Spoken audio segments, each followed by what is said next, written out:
My mom would be at all my sporting events. Let's say I was playing football, okay? My mother would be on the sidelines, and if the play on the field started going one way, my mother would run along like, Mike, get him, get him! I'd be like, oh my gosh. I'd get in the huddle with the other guys. They go, Mark, is that your mother? I go, no, I never saw her before in my life. See, the greatest gift my mother ever gave me, she believed in me. I have overdosed on drugs on 3 occasions where I should have been dead. But I believe I was kept here for a reason. You show me your friends, I will show you your future. How do I know this? I hung out with losers, and I became the biggest loser of them all because I gave up everything I dreamt about as a little boy because of who I chose to surround myself with. My friends would drive me home at 2, 3, 4 in the morning.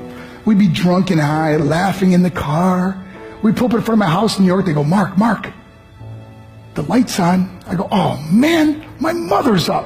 See, my mom wouldn't go to bed until she knew her son was still alive. I'd walk in, she'd say, hi Mark, how was your night? I go, it was good, Mom, I'm just gonna go to bed. She goes, can I talk to you for a minute? I go, Mom, I'm tired, I'm just gonna go to bed. She goes, Mark, I haven't seen you all day and all night. Can I please talk to you? I said, man, just leave me alone. You bug me. I'd slam my bedroom door on the one person who believed in me. I was on a worldwide tour and we were wrestling overseas in Japan. After my wrestling match, I went upstairs in my hotel room and I fell asleep.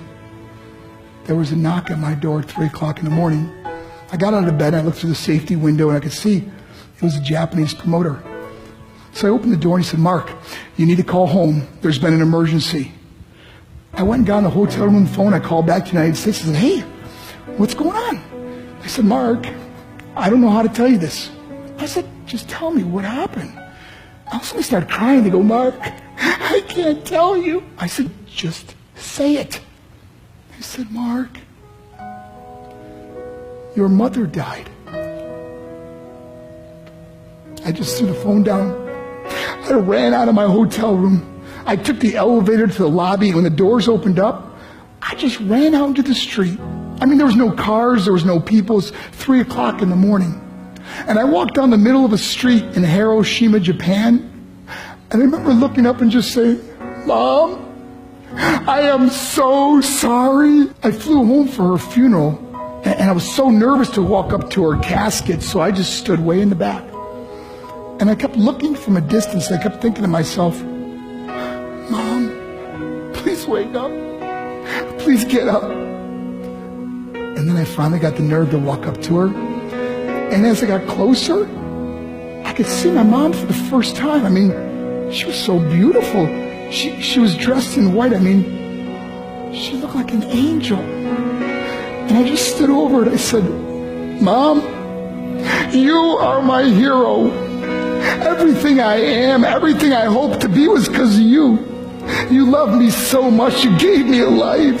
You're the only one that ever believed in me. How did I repay her? By getting drunk? By getting high? By getting stupid? By hanging out with losers? For what? All she ever wanted to do was talk to me. I wish I could talk to you now, Mom. I wish you could see what I'm doing. Why couldn't I have been a better son? We are defined by our choices. But if you surround yourself with people involved in drugs and alcohol and pills, it's a dead end. I'm not here to preach to you. I'm here to tell you I lived that life. It leads to broken hearts, broken relationships, broken dreams, and death. For what? To get high? If you have a mother or a father, when you go home, tell them how much you love them. See, my whole life was about being rich and famous. I had to be a millionaire. I had to win the race. I had to win the race at the expense of my marriage, my family, my friends. For what? To be all alone in the world? I learned what is truly important, and that is how precious this gift of life is, and our families, and how quickly it can be taken away. See, I no longer live in time. I live in moments. See, it's not what's in your pocket that matters. It's what's in your heart that truly matters. Love Love is just a word until somebody comes along and gives it meaning. You're the meaning.